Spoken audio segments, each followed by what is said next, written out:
So, good morning students. आज के इस क्लास में we will be starting with a new topic that is alcohols, phenols and ether. This is a chapter of class 12. And if you are looking for preparation for the CBSE board, then this is the lecture for you. So, let us start with the topic. अब सबसे पहले आपको पता होना चाहिए कि alcohol क्या होता है। अल्कोहल एक ऐसा फंक्शनल ग्रुप होता है जिसको हम रिप्रेजेंट करते हैं OH से। अब फंक्शनल ग्रुप जब हमारा किसी चेन के पीछे लगता है, एलिफैटिक या एरोमेटिक, तो उसका जनरल फॉर्मूला बन जाता है अल्कोहल का, दैट इज ROH। अब ये जो R होता है, ये R आपका एलिफैटिक चेन भी हो सकता है, मींस कार्बन की कोई पर्टिकुलर लंबी चेन हो सकती है जिसमें एल्केन्स, एल्कीन्स, एल्काइंस आ सकते हैं, या फिर ये जो R हो सकता है आपका एरोमेटिक चेन हो सकता है। अब अगर मैं प्रिपरेशन ऑफ अल्कोहल्स की बात करूं तो प्रिपरेशन ऑफ अल्कोहल्स में हमारा आता है कि जब हाइड्रोकार्बन चेन में से जब एक हाइड्रोजन निकलता है तो हमें पता है कि वो क्या बनता है, एल्काइल ग्रुप बनता है।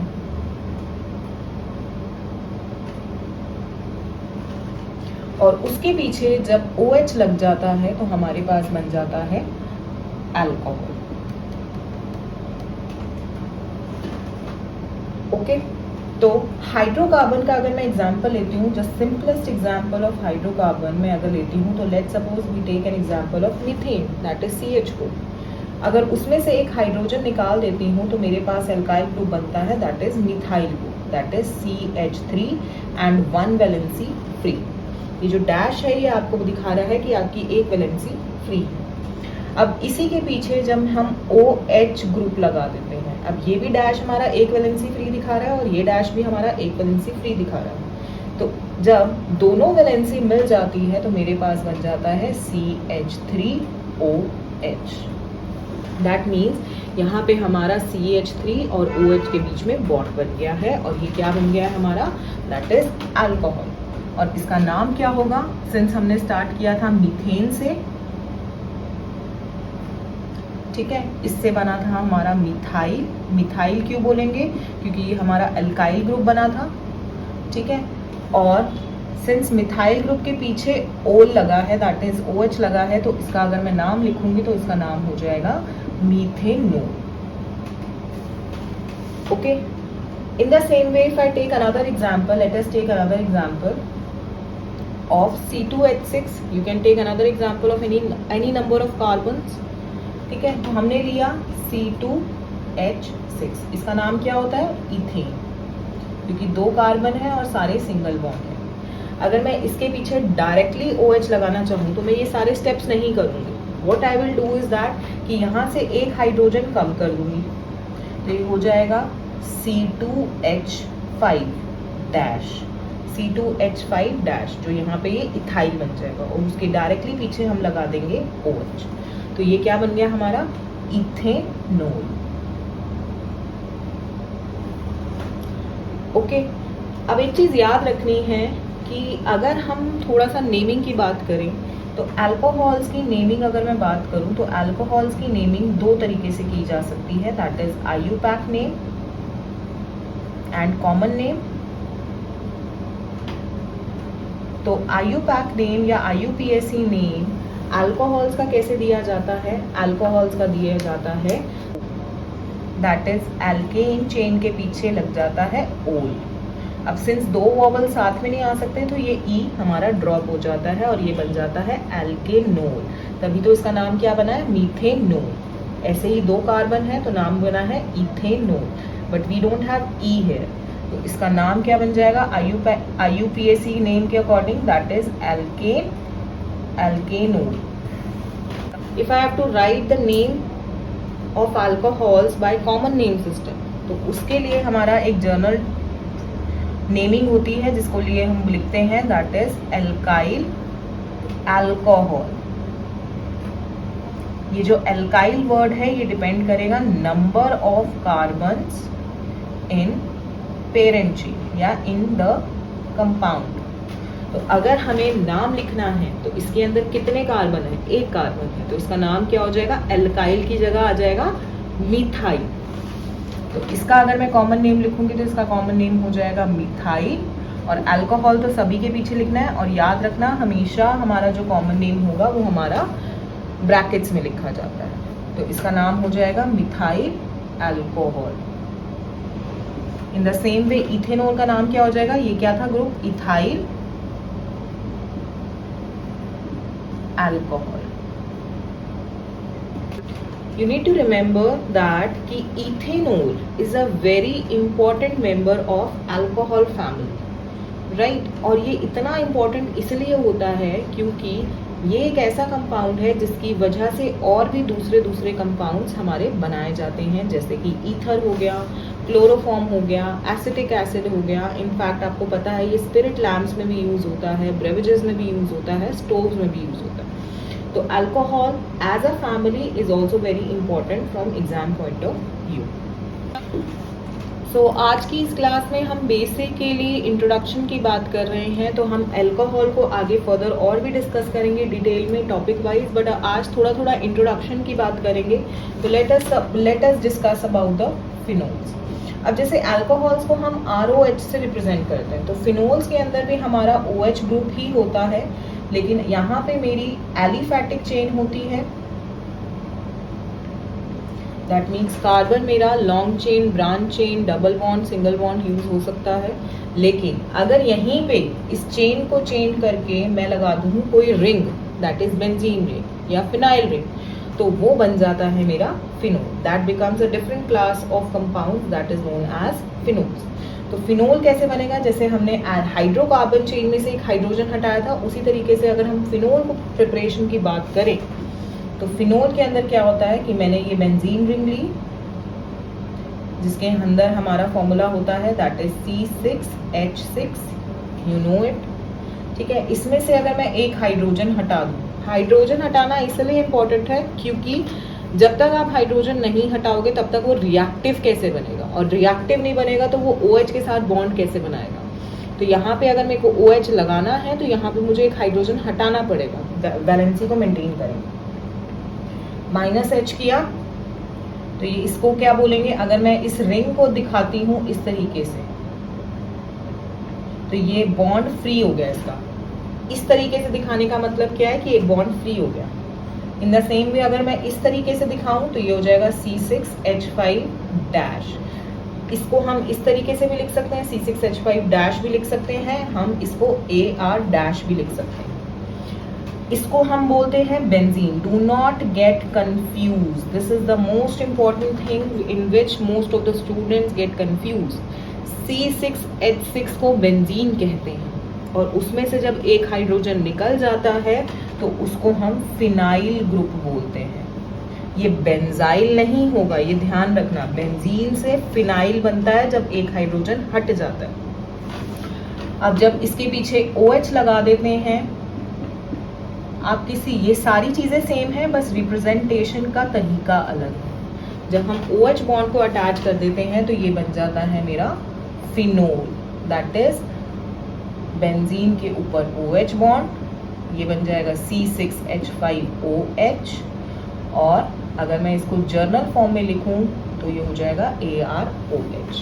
तो this is nothing but phenol. Now there must be one doubt in your mind that कि सिर्फ यहाँ पे कार्बन चेन ही तो चेंज हुई है, अल्कोहल्स और फिनोल्स को अलग अलग क्यों पढ़ रहे हैं, सिर्फ कार्बन चेन ही तो चेंज हुई है।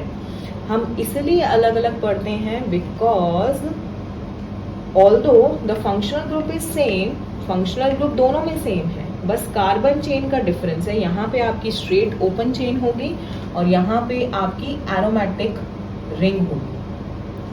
तो इससे इतना फर्क क्या पड़ गया कि हमारी पूरी कंपाउंड्स की क्लासेस ही अलग हो गई, क्योंकि इससे पहले जितने भी आप टॉपिक्स पढ़ोगे उसमें सिर्फ आप सेम क्लासेस में पढ़ते हो। तो the main difference between alcohols and phenol is that कि the properties of alcohols are completely different from phenols, और वी कैन से दैट कि फिनोल्स की प्रॉपर्टी बहुत डिफरेंट होती है अल्कोहल से, राइट। धीरे धीरे हम आगे इसके बारे में डिटेल में पढ़ेंगे, क्यों डिफरेंट होती है, कैसे डिफरेंट होती है, इससे क्या इफेक्ट पड़ता है, ये सब हम डिटेल में पढ़ेंगे। तो ये याद रखना, चाहे दोनों में OH ग्रुप सेम है, सेम फंक्शनल ग्रुप है, बट स्टिल हम इन दोनों को अलग अलग इसलिए पढ़ते हैं बिकॉज दोनों की प्रॉपर्टीज काफी डिफरेंट होती हैं.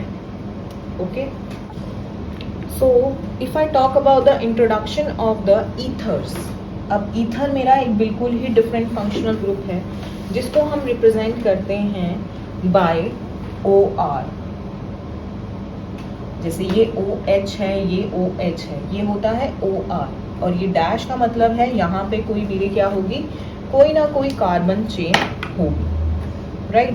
तो ये हो सकता है R डैश, मीन्स यहाँ पे मेरा R भी हो सकता है, मीन्स एलिफैटिक चेन भी हो सकती है. और ये मेरा AROR भी हो सकता है, मीन्स यहाँ पे मेरी रिंग भी हो सकती है. तो एक चीज़ आपको ध्यान रखनी है कि ईथर के अंदर जो मेन चीज़ होती है दैट इज वो O ग्रुप होता है जिसके दोनों साइड पे मेरा चेन लगी होती है, right. It could be an aliphatic chain on both the side, it could be an aromatic chain on one side and aliphatic on other side, and it could be aromatic on both the sides. So this becomes the ether. अब जिस तरीके से हमने alcohols, phenols को preparation की बात करी कि किस तरीके से प्रिपेयर होते हैं, उसी तरीके से हम डिस्कस करेंगे कि हमारे ईथर कैसे प्रिपेयर होते हैं, राइट. तो ईथर हमारे दो तरीके से प्रिपेयर हो सकते हैं. वो दो तरीके क्या हैं? पहला तरीका है कि अगर मैं ईथर्स को प्रिपेयर करना शुरू करूं फ्रॉम हाइड्रोकार्बन, मींस कोई भी कार्बन चेन. अब अगर मेरे पास हाइड्रोकार्बन है,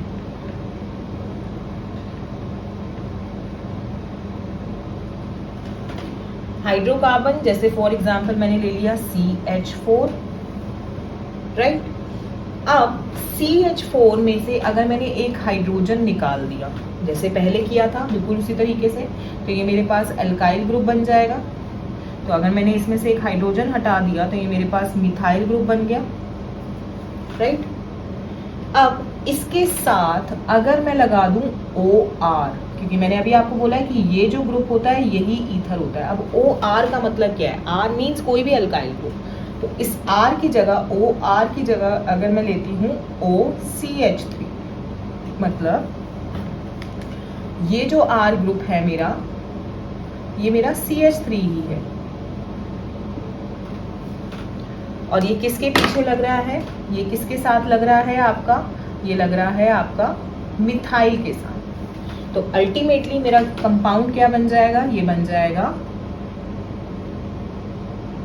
इसको हम रिप्रेजेंट करते हैं R से या R, तो ये बन जाएगा RO. और ये वाला जो R होगा that will be a black colour वाला R जो ऑलरेडी ग्रुप में है. In the same way if I have to make a compound here, this will be CH3O CH3, right. तो this becomes your ether, right. अब जरूरी थोड़ा है कि आपका जो हाइड्रोकार्बन चेन है वो हमेशा एलिफैटिक ही होगा, मतलब ये R वाला होगा. ये रिंग भी तो हो सकती है. मैं ये ग्रुप सेम रखूंगी और यहाँ पे अगर मैं बेंजीन ले लेती हूँ तो बेंजीन से पहले फिनाइल बनेगा. तो अगर मैंने यहाँ पे ले लिया बेंजीन में से एक हाइड्रोजन हटाया, I have a phenyl group here जिसको हमने ऐसे रिप्रेजेंट कर दिया. और ये जो एल्कोक्सी वाला ग्रुप है जो ऑक्सीजन के साथ लगा हुआ है जिसको हम एल्कोक्सी बोलते हैं, वो अगर मैंने सेम रखा इस तरीके से तो ये बन गया हमारा ईथर लाइक दिस. तो अगर मेरा चेन जो है एलिफैटिक है तो वो ROR बनेगा. अगर मेरा इस साइड पे बेंजीन रिंग है तो वो AROR बनेगा, ठीक है. तो these are the classes of ether. ये थी मेरे फर्स्ट टाइप ऑफ प्रिपरेशन की ईथर्स को हम हाइड्रोकार्बन चेन से कैसे बना सकते हैं. अब hydrocarbon chain can be aliphatic and hydrocarbon chain can be aromatic, right? This was the first method by which we can prepare the ethers. There is another method by which we can prepare the ethers is by the alcohols. How alcohols?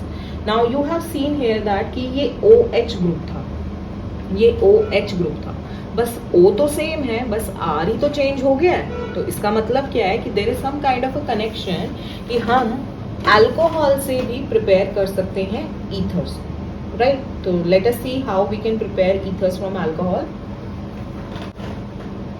ठीक है, so we have alcohol जिसको हम ROH से represent करते हैं। तो सबसे पहले हमने क्या करना है कि अगर इस OH ग्रुप को OR बनाना है, OR बनाने के लिए ये हाइड्रोजन हटाना पड़ेगा और मुझे कोई अल्काइल चेन ऐड करनी पड़ेगी। तो मैं यहाँ से हाइड्रोजन हटाऊंगी और कोई अल्काइल चेन ऐड करूंगी। जर्नल फॉर्म लिख रही हूँ मैं। तो what I will get is that कि I will get ether, that is ROR। तो ये वाला जो R है which is represented by the black colour, ये यहाँ लग जाएगा हमारा H की जगह। It could be same with this carbon chain, it could be different also, ठीक है। फॉर एग्जाम्पल अगर मैं लेती हूँ एग्जाम्पल इसका, if I have CH3 CH2 CH2OH, right. तो इसमें से हम सबसे पहले क्या हटाएंगे, हाइड्रोजन हटाएंगे -H, और इसकी जगह लेट्स सपोज मैंने ले लिया +CH3, मतलब मिथाइल ग्रुप ऐड कर दिया, ठीक है। तो ये बन जाएगा मेरा CH3 CH2 CH2O CH3, right. So this is how the ethers are formed. So that's all for today's lecture. आज की क्लास में हमने सिर्फ और सिर्फ अल्कोहल्स, फिनोल्स और ईथर का इंट्रोडक्शन करा है कि किस तरीके से हम इसको जर्नल वे में प्रिपेयर कर सकते हैं या क्या हमारी बॉन्डिंग होती है। वैसे तो हम डिफरेंट MOPs आगे वाली क्लासेस में करेंगे, लेकिन अभी हमने ये करा है कि किस तरीके से हमारी बॉन्डिंग है और क्या हमारा फंक्शनल ग्रुप होता है, राइट। आगे की क्लास में हम सिर्फ अल्कोहल से स्टार्ट करेंगे चैप्टर को और धीरे धीरे we will move towards the complete chapter. So in the next class we will start with the topic alcohols in details. So thank you for today. Have a nice day.